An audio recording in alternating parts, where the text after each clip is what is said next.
Simba es un proyecto gratuito de promoción de la lectura. Ayúdanos a que nuestros libros lleguen a más gente compartiendo lecturas en las redes sociales. Si puedes y quieres, también puedes hacer una donación para mantener el proyecto y posibilitar que nuestra biblioteca siga creciendo. La campana. Hans Christian Andersen. Cuento infantil. A la caída de la tarde, cuando se pone el sol, y las nubes brillan como si fuesen de oro por entre las chimeneas, en las estrechas calles de la gran ciudad solía oírse un sonido singular, como el tañido de una campana. Pero se percibía solo por un momento, pues el estrépito del tránsito rodado y el griterío eran demasiado fuertes. Toca la campana de la tarde, decía la gente, se está poniendo el sol. Para los que vivían fuera de la ciudad, donde las casas estaban separadas por jardines y pequeños huertos, el cielo crepuscular era aún más hermoso, y los sones de la campana llegaban más intensos. Se habría dicho que procedían de algún templo situado en lo más hondo del bosque fragante y tranquilo, y la gente dirigía la mirada hacia él en actitud recogida. Transcurrió bastante tiempo. La gente decía: ¿no habrá una iglesia allá en el bosque? La campana suena con una rara solemnidad. Vamos a verlo. Los ricos se dirigieron al lugar en coche, y los pobres a pie, pero a todos se les hizo extraordinariamente largo el camino, y cuando llegaron a un grupo de sauces que crecían en la orilla del bosque, se detuvieron a acampar y, mirando las largas ramas desplegadas sobre sus cabezas, creyeron que estaban en plena selva. Salió el pastelero y plantó su tienda, y luego vino otro, que colgó una campana en la cima de la suya. Por cierto que era una campana alquitranada, para resistir la lluvia, pero le faltaba el badajo. De regreso a sus casas, las gentes afirmaron que la excursión había sido muy romántica, muy distinta a una simple merienda. 3 personas aseguraron que se habían adentrado en el bosque, llegando hasta su extremo, sin dejar de percibir el extraño tañido de la campana. Pero les daba la impresión de que venía de la ciudad. Una de ellas compuso sobre el caso todo un poema, en el que decía que la campana sonaba como la voz de una madre a los oídos de un hijo querido y listo. Ninguna melodía era comparable al son de la campana.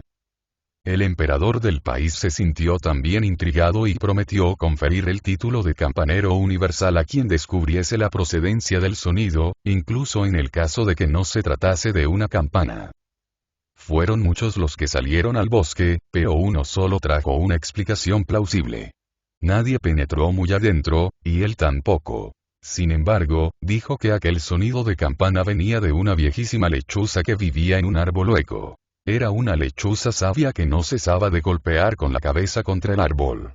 Lo que no podía precisar era si lo que producía el sonido era la cabeza o el tronco hueco. El hombre fue nombrado campanero universal, y en adelante cada año escribió un tratado sobre la lechuza. Pero la gente se quedó tan enterada como antes. Llegó la fiesta de la confirmación. El predicador había hablado con gran elocuencia y unción, y los niños quedaron muy enfervorizados. Para ellos era un día muy importante, ya que de golpe pasaban de niños a personas mayores. El alma infantil se transportaba a una personalidad dotada de mayor razón. Brillaba un sol delicioso. Los niños salieron de la ciudad y no tardaron en oír, procedente del bosque, el tañido de la enigmática campana, más claro y recio que nunca. A todos, excepto a 3, les entraron ganas de ir en su busca. Una niña prefirió volverse a casa a probarse el vestido de baile, pues el vestido y el baile habían sido precisamente la causa de que la confirmaran en aquella ocasión, ya que de otro modo no hubiera asistido. El segundo fue un pobre niño, a quien el hijo del fondista había prestado el traje y los zapatos, a condición de devolverlos a una hora determinada. El tercero manifestó que nunca iba a un lugar desconocido sin sus padres. Siempre había sido un niño obediente, y quería seguir siéndolo después de su confirmación. Y que nadie se burle de él, a pesar de que los demás lo hicieron. Así, aparte los 3 mencionados, los restantes se pusieron en camino.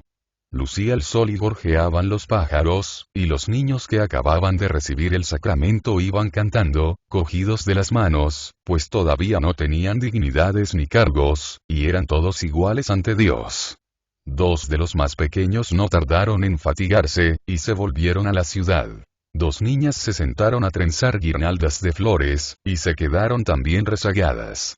Y cuando los demás llegaron a los sauces del pastelero, dijeron: «Toma, ya estamos en el bosque. La campana no existe. Todo son fantasías». De pronto, la campana sonó en lo más profundo del bosque, tan magnífica y solemne, que 4 o 5 de los muchachos decidieron adentrarse en la selva. El follaje era muy espeso, y resultaba en extremo difícil seguir adelante. Las aspérulas y las anemonas eran demasiado altas, y las floridas enredaderas y las zarzamoras colgaban en largas guirnaldas de árbol a árbol, mientras trinaban los ruiseñores y jugueteaban los rayos del sol. ¡Qué espléndido! Pero las niñas no podían seguir por aquel terreno. Se hubieran roto los vestidos. Había también enormes rocas cubiertas de musgos multicolores, y una límpida fuente manaba, dejando oír su maravillosa canción. Gluck, gluck. ¿No será esta la campana?, preguntó uno de los confirmandos, echándose al suelo a escuchar. Habría que estudiarlo bien, y se quedó, dejando que los demás se marchasen. Llegaron a una casa hecha de corteza de árbol y ramas. Un gran manzano silvestre cargado de frutos encaramaba por encima de ella, como dispuesto a sacudir sus manzanas sobre el tejado, en el que florecían rosas. Las largas ramas se apoyaban precisamente en el hastial, del que colgaba una pequeña campana. ¿Sería la que habían oído? Todos convinieron en que sí, excepto uno, que afirmó que era demasiado pequeña y delicada para que pudiera oírse a tan gran distancia. Eran distintos los sones capaces de conmover un corazón humano. El que así habló era un príncipe, y los otros dijeron: los de su especie siempre se las dan de más listos que los demás. Prosiguió, pues, solo su camino, y a medida que avanzaba sentía cada vez más en su pecho la soledad del bosque. Pero seguía oyendo la campanita junto a la que se habían quedado los demás, y a intervalos, cuando el viento traía los sones de la del pastelero, oía también los cantos que de allí procedían. Pero las campanadas graves seguían resonando más fuertes, y pronto pareció como si, además, tocase un órgano.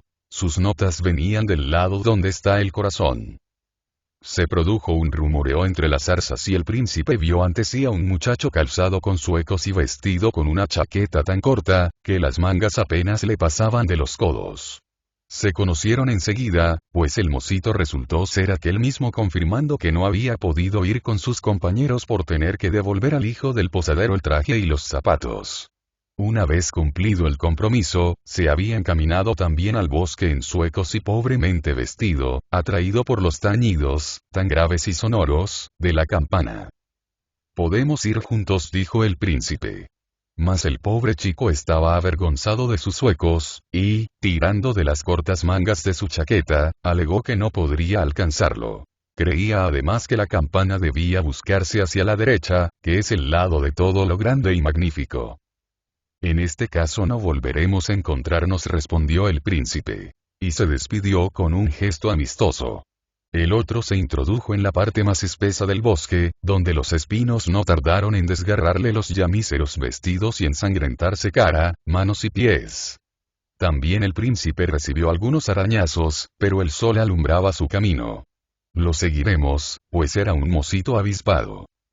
He de encontrar la campana», dijo, «aunque tenga que llegar al fin del mundo». Los malcarados monos, desde las copas de los árboles, le enseñaban los dientes con sus risas burlonas.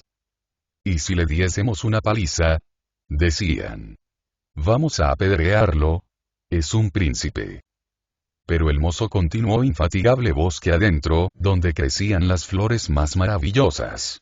Había allí blancos lirios estrellados con estambres rojos como la sangre, tulipanes de color azul celeste, que centelleaban entre las enredaderas, y manzanos cuyos frutos parecían grandes y brillantes pompas de jabón.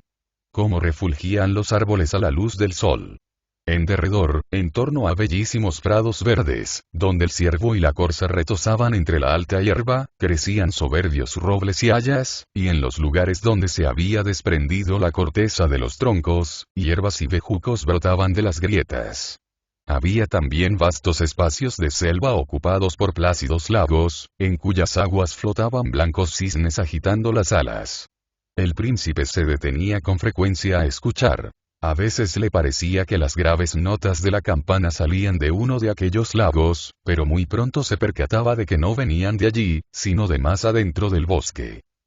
Se puso el sol, el aire tomó una tonalidad roja de fuego, mientras en la selva el silencio se hacía absoluto. El muchacho se hincó de rodillas y, después de cantar el salmo vespertino, dijo: «Jamás encontraré lo que busco. Ya se pone el sol y llega la noche oscura. Tal vez logre ver aún por última vez el sol, antes de que se oculte del todo bajo el horizonte. Voy a trepar a aquella roca. Su cima es tan elevada como la de los árboles más altos». Y agarrándose a los sarmientos y raíces, se puso a trepar por las húmedas piedras, donde se arrastraban las serpientes de agua, y los sapos lo recibían croando. Pero él llegó a la cumbre antes de que el astro, visto desde aquella altura, desapareciera totalmente. ¡Gran Dios, qué maravilla!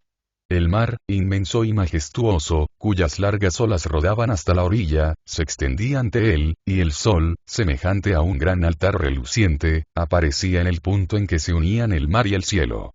Todo se disolvía en radiantes colores, el bosque cantaba, y cantaba el océano, y su corazón les hacía coro. La naturaleza entera se había convertido en un enorme y sagrado templo, cuyos pilares eran los árboles y las nubes flotantes, cuya alfombra la formaban las flores y hierbas, y la espléndida cúpula el propio cielo.